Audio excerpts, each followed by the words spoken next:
My name's Deb Suckling and I'm the project manager of the You Can't Take Me project. A group of us, myself included, who have been survivors of sexual violence. We've worked as a group to write our own personal stories into songs, and we're about to launch the CD today. Many people haven't had their stories told, and there's a lot of stigma about sexual abuse, and people are very quiet about it. And so I'm very privileged as a musician to be able to have a microphone and to tell my story. So I see that as a great responsibility.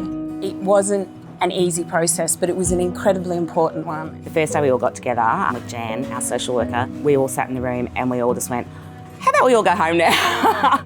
It's easier to walk away and put these stories and your experiences under the carpet, but then they never go away.